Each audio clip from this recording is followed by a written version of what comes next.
Today's episode is about dealing with feelings of loneliness as an entrepreneur.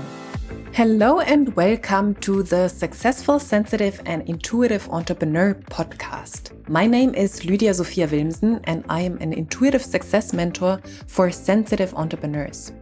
In this podcast, I speak about the challenges sensitive and intuitive entrepreneurs face. I offer you new perspectives and solutions, as well as experiences of other entrepreneurs. Plus, I speak about my personal experience of being a highly sensitive person who has successfully built and scaled 2 businesses. All of that with the goal to make you and your business even more successful in your very unique and authentic way. Have fun and enjoy. This has been an issue and fear for probably all entrepreneurs out there at some point, whether they were just starting out or are far ahead on their entrepreneurial journey.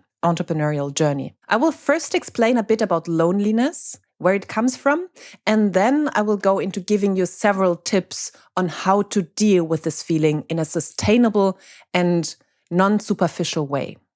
Being employed comes with a boss you report to, and usually some team members you share time in the office with, or at least now, obviously during COVID times, you share online meetings with. And usually, as a part of a company, you are part of something bigger. You are part of a structure.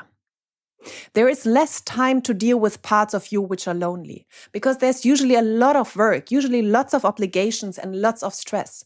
And whether you like your work or not, there is a structure. There is something to catch you, basically. There is distraction.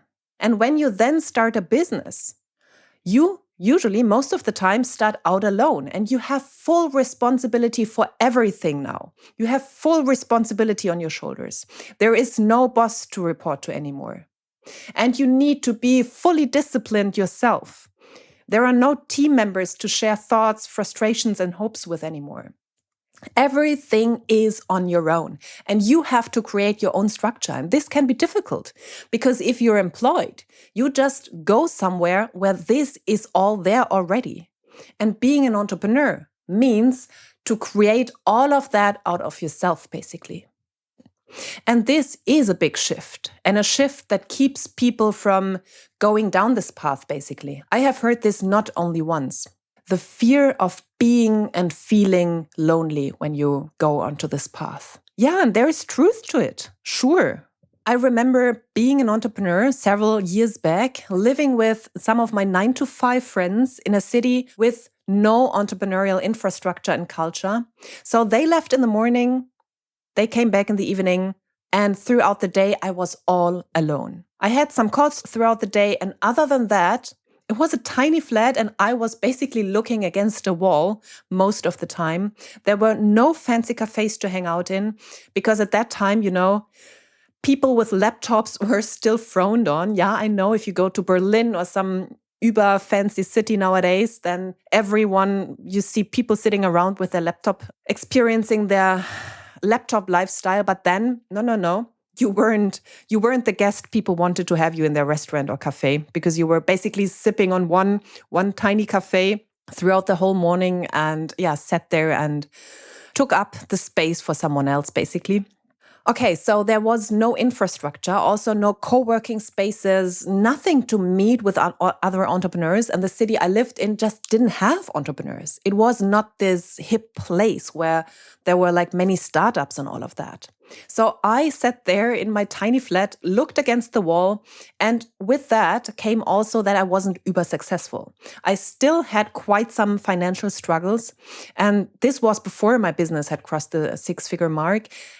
So I was struggling to bring in a consistent stream of clients.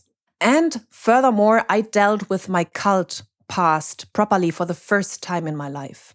So basically, I wasn't fulfilled and I dealt with trauma from far back. Of course, I had a lot of phases of loneliness, of questioning what I was doing, why it was not properly working. I was questioning my path, myself, me not being successful. Me not being able to be happy. I questioned all my many downfalls due to my past. And there was just like lots of shame and fears. Yeah, and of course, like all of that together, oh gosh, I remember that like so many times of utter loneliness. So believe me, I know what that feels like. And I'm really beyond happy to say now that I have transcended that. It's a feeling of the past. It's an experience of the past. And what I can experience nowadays is a feeling of boredom. And this is actually a good thing, and I will say why later. So you have to make sure that you don't mix them up. So sometimes you feel bored and you think you are actually feeling lonely, but they are not the same. And loneliness per se does not exist for me anymore. However, being alone does. And I love being alone, by the way. Every introverted person will agree with me on that. And there is a fundamental difference between the two. Being alone is a factual statement. You are on your own. It's like just you in the room and no one else. And it can actually bring you utter joy. As I just said, most of my introverted listeners will agree. And being lonely is a feeling, usually coming with more feelings like sadness, feeling like a failure, lots of mental stories as well you tell about yourself. And this has nothing to do with the people around you. You can be utterly lonely in the midst of a crowd of people, or you can be alone on a mountaintop. It does not matter. It doesn't have to do with the people around you. Being lonely or feeling lonely is a feeling, it is created in yourself. Loneliness is not being able to deal with being alone anymore, or better said, with the realization of separation. Being human means to ultimately be alone. You will die alone. You will go into this grave on your own. And your state before going back into unity, obviously, if you share this spiritual belief of going home into a non-material and purely energetic state after death, is separation and being alone. Becoming aware of this final state of separation can cause tremendous fear in people. And you can become aware of the state of separation as a human being, usually more often when you're alone, because then you feel this separation, then you feel separated from others. So in the end, loneliness or being alone actually can trigger this very deep fear of separation, like this end state of yours or end state of being a human. It's like the little brother of the fear of death. And when you go into entrepreneurship, you know that you will spend more time alone. And if you ever had to deal with loneliness, guess what? A majority of people has. Then you'll unconsciously or very consciously fear loneliness through being alone. Because it is just so much more visible when you don't have distractions through other people around you. Yes, as an entrepreneur, you will most probably spend more time on your own. This scenario is quite real. And this can trigger those feelings of, like this ultimate bigger questions of life. Fear of death, fear of separation. Now, the question is, how can you deal with those feelings of loneliness? And how can you let go of the fear of it? My number one point, as usual, as always, is do the inner work. Deal with the underlying issues. When I was lonely, like what I shared before, I was missing something else in life. Loneliness was just the symptom. I was missing connection. I was missing connection with myself. I was missing like the healing of my past. I wasn't okay with who I was. I wasn't okay with my situation. I wasn't okay with anything. You really have to address the real issues behind loneliness. It is a symptom. It stands for something else, and you have to figure out what it is. If you feel lonely, you are looking for something in the outside that you are missing in the inside. Plus, if you can't be with yourself, you won't be able to be with someone else and feel deep connection. It will always be a cover-up and coming from a place of need. The real antidote to loneliness is to fall so deeply in love with yourself and your life that you don't need anyone or anything out there anymore. And I know this is obviously very drastically put, but it's the truth, really, it's the truth. When you're deeply fulfilled inside, you won't feel lonely anymore. You can feel alone. You can even enjoy being alone. You can feel bored or whatever. But this like you will have transcended the reason for being alone, because you will never be alone because you have yourself. I know it sounds super cheesy, and you have to experience it for yourself to really understand that. And of course, I want you to enjoy time with others, as do I. We are social beings. However, the quality of the time you spend with others is dependent on the ability to be with yourself and to accept all of yourself fully. You will love spending time with people because you can give and receive from a full instead of an empty cup. Okay, so what does it mean? What does inner work mean in that case? It means to address your childhood and generational wounds of abandonment, of neglect, of fear, and of feeling unloved. If you heal all of those, if you fall in love with yourself, and not in a narcissistic way, I mean with acceptance of yourself, with all shadow parts, with all beautiful parts, then you won't feel lonely anymore. You yourself will be enough, and everything on top will be a gift you utterly enjoy. I know it sounds cheesy. I didn't believe it until I did the work. The next point is, don't mistake boredom for loneliness. Yes, of course, there will be moments of those if you are thrown back on yourself and don't have any outward distraction. Then you will feel bored. This is normal. And boredom can be a highly creative state because you're challenged into creating something from nothing. Kids need this, and we take this away from kids when we fill up their rooms with lots of toys. They don't have this time anymore where they can be bored and start creating something from that. Being bored is an enormous helper to build a creative mind.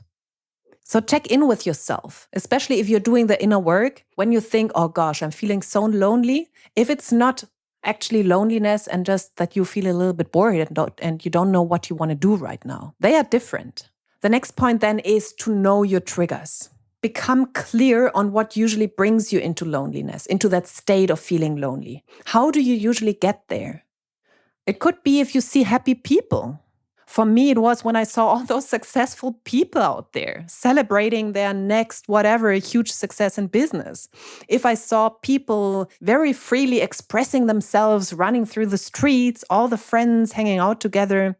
Or is it really being alone? Like once you go into a room or once you know you have a weekend just for yourself. Or what also happened for me and what I heard from quite some friends, feeling lonely after you had spent a lovely time with other people. Like after you had spent a weekend with your best friends, like lots of things happening, lots of connection. And then this down when you go, like when you go back, like an addiction, when you go off something and then you feel like everything feels utterly empty and you feel lonely. Like after a high comes a low, basically. This could be a trigger for you. Having beautiful time, very intense time with friends, with partner, with family, whoever.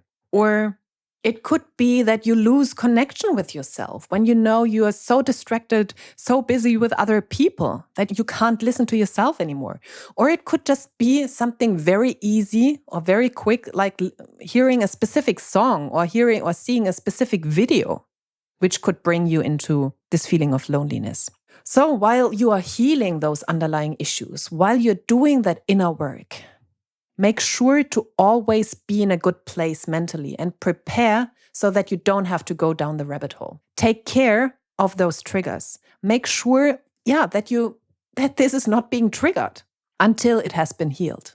So it might be that you still spend amazing time with friends, but make sure that you're not fully on your own in the day after, that you can ease your way out of that. Or that you don't listen to that music, or that you listen to that music only with specific people around you and not when you're alone.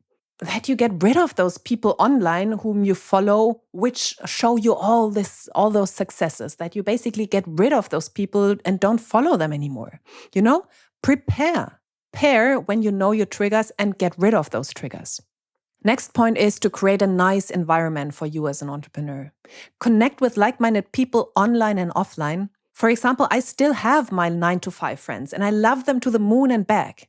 And I have a strong connection with business people all over the world, with my clients, with friends, coaches, mentors, mastermind buddies, and I actively engage. So you have to look for what you want instead of focusing on what you not have, what you don't have right now. When I was miserable in my small apartment with the feeling that no one supported me in my entrepreneurial journey, this was my main focus, and I created more of that.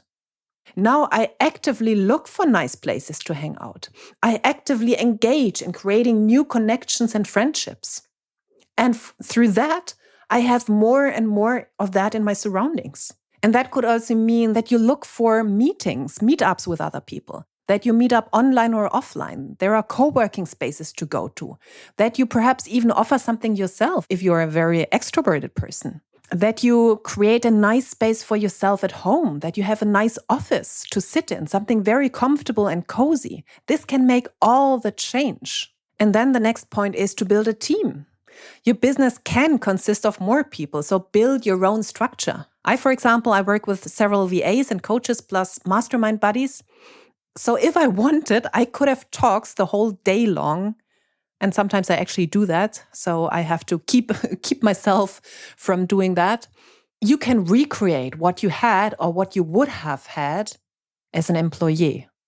So you can create your own business structure in that way. You can even create accountability teams in your own business or get accountability partners or whatever to recreate that structure you had there. And this goes together with the next point or the last point where I say create a structure for yourself.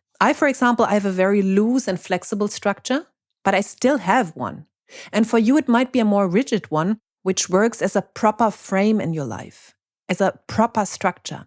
And especially in the field of entrepreneurship, where you don't have to account to anyone, that can help massively. Create your own discipline. Plan in times to spend online or offline with like-minded souls. And know what you're doing throughout the day, because this will keep you focused. Some people struggle when there is not enough structure, so create it for you. If you know that you need it, create that for you, because then you know what comes next and you don't end up in this void, in this empty time where you have no idea what to do with yourself. Because those can be the times where you start questioning everything, where you think like, what the heck, now I don't have anything to do. And you mix up, for example, boredom and loneliness, like you are in this like downward spiral. So create a structure that prohibits that. Okay, so those were my tips for now. The first one, do the inner work, heal the underlying issues because loneliness is a symptom for something deeper. And then don't mistake boredom with loneliness.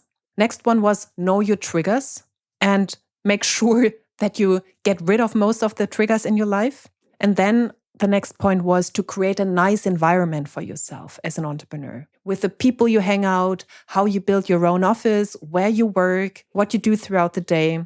And next one was to build a team, to surround yourself in your own business with supportive people.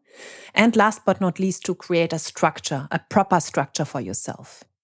Being an entrepreneur can be the opposite of loneliness. It can mean to create deep connections with very passionate people around the world who share the same hopes and dreams as you have. It can be utterly fulfilling in a very intense way of living. Yeah, and you can create everything as an entrepreneur. A team, amazing work surroundings.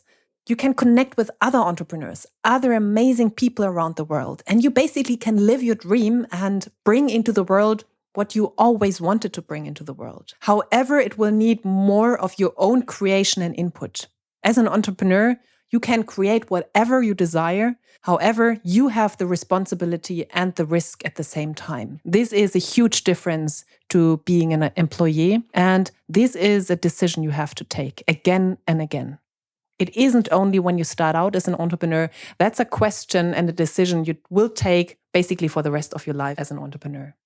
Did you like this podcast episode? Then I would be super, super grateful if you gave me a 5-star rating and review on iTunes. Super helpful. And please subscribe to the podcast and share it with people who you know can benefit from it. You can find all links to my social media profiles, my website, and contact form in the show notes. And whenever you're ready to take a next step, and that means you want to live a life of more on all levels, then send me a message with where you want to go and what is keeping you where you are, like what keeps you stuck at the moment. And then I'll get back to you as soon as possible. Thank you for listening, and until the next episode, much love to you, Lydia.